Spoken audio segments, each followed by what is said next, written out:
This is the tragic story of 3 young children mauled to pieces by a man-eating leopard in the dense forests of Jammu and Kashmir in northern India. Hit that like button and subscribe right now. Welcome to Final Affliction.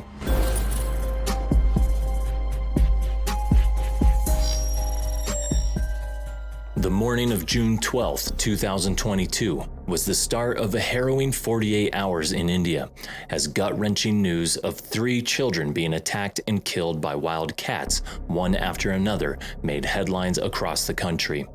The terrifying news cycle held the nation in the grip of fear, and authorities sprang into action in order to find and stop the predators before they claimed more innocent lives. The attacks happened near the town of Uri, which is a rapidly expanding human settlement in the dense pine forests of the Kashmir Valley. Over a third of the area is covered in trees, surrounded by tall mountains and flowing rivers characteristic of northern India. Apart from being a hotbed of political conflict, the town of Uri is also known as one of the most dangerous places in the world for leopard attacks. These wild cats are the apex predators of the forests surrounding the city and are responsible for hundreds of human fatalities over the years. Leopards are regarded as some of the smallest of wildcat species, but their incredible speed and agility makes up for what they lack in size. They can weigh more than 70 pounds and be over 4 feet in length. These predators have a set of 32 razor-sharp teeth, including canines and incisors over 2 inches in length that can pierce through flesh and deliver crushing bites to the victim's neck to kill it as swiftly as possible. With great night vision and ability to climb trees, the leopard can hunt its prey wherever it finds them, be it on the tall tree trunks or the deep burrows of small mammals. The series of attacks started with a 13-year-old boy, Munir Ahmed, who had gone to a nearby playground for a cricket match with his friends in the Baramulla district of northern India. It was only 3 kilometers from his house, and Munir promised his father he would be back before evening. At around 5 p.m., he headed back home among the tall pine trees that populated the dense forest. He had gone through the area several times before, but rarely walked the forests alone. Little did the young boy know that he was being followed from among the woods by a hungry leopard that had descended from the peaks in the distance and come too close for comfort. Munir heard a rustle on the dry leaves that littered the forest floors behind him and felt an eerie sensation that he was being followed. He looked back nervously, quickening his steps and darting his eyes on the treetops, searching for the source of the sound. He was frightened and alone and tried to gather up the courage to run. Then he heard a growl on his left side and was jumped by a spotted leopard much larger in size than himself. The animal immediately went for the boy's neck, but his collar and sweater momentarily protected him. Munir let out screams of terror, calling for help for anyone he hoped would be listening. The leopard clawed away at him, scratching his face and limbs into a bloodied mess. The animal again aimed for the neck, this time successfully plunging his canines into his flesh. That was the final blow. Munir became the first victim, while paralyzed and unable to scream. The predator gripped him in its jaws and dragged him into the forest to be devoured. Munir's father awaited his return, but every passing minute quickened his heartbeat in concern for his son. It was getting dark and he still hadn't come home. Munir's father ventured out into the woods to find him, and what he saw haunts him to this very day. The dead, mauled carcass of his son lying in a pool of blood among the trees. He mustered courage to take a closer look, and at a glance at his shirt confirmed that it was indeed his own son.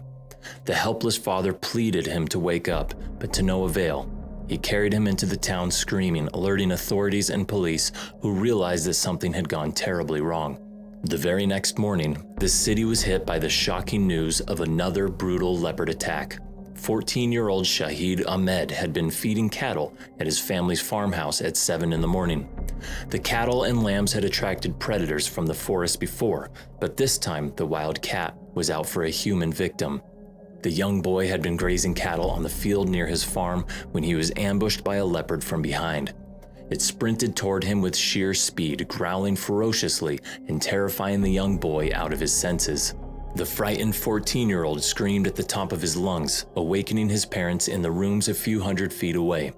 But within these short minutes, the animal had done more than enough damage to him. The boy had deep scratches on his abdomen from the leopard's razor-sharp claws, exposing his vitals. There were also bite marks on his neck from where he was bleeding profusely. Nerve damage and the blood loss left him unable to move or speak, leaving it to the parents to decipher what exactly had transpired. The leopard had run off after dragging him several meters away, and the boy's family picked him up and transported their wounded and bloodied son to the nearest hospital. Only a few hours later, 14-year-old Shahid breathed his last breath in the ICU, devastating his friends and family beyond consolation. His father still shudders, recounting the scene when he first ran to his dying son, and said that his meek and muffled screams of pain still echo in his mind and haunt him in his dreams.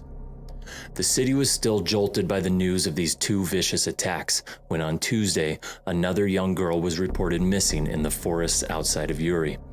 12-year-old Rutba Manzoor had been playing in the garden outside her house in the afternoon when she was pounced on by a leopard and dragged into the forest several meters away.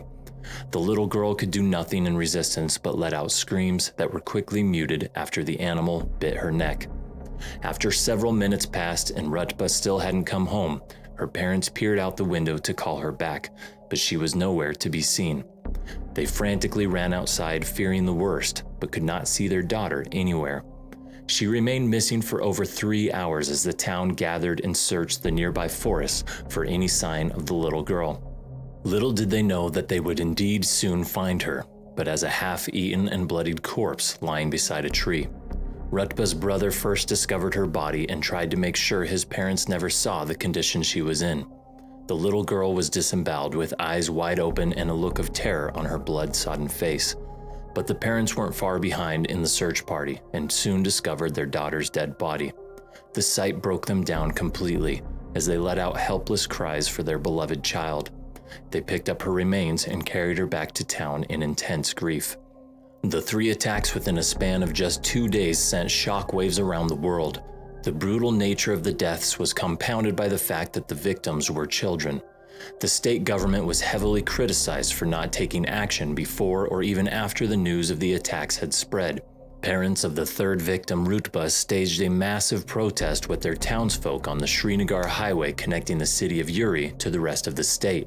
For over 3 weeks, the state government sent handlers, researchers, and shooters into the forest to try and locate the predator. It was gauged from the attacks that there was one man-eating leopard on a killing spree in the city, and it had to be identified and tranquilized. It was several days later in July that the animal was finally located and shot on the spot in the jungle after several failed attempts at tranquilizing it. The Indian government was called on to stop the rapid and unplanned expansion of the towns farther into uncharted forests, increasing the likelihood of a deadly encounter. All residents in the area were ordered to lock up in the safety of their homes before the area could be declared safe. But for the grieving parents of the 3 children, nothing could bring back the light of their lives extinguished mercilessly by a vicious jungle predator in just a matter of a few hours, one after the other succumbing to their unfortunate final affliction.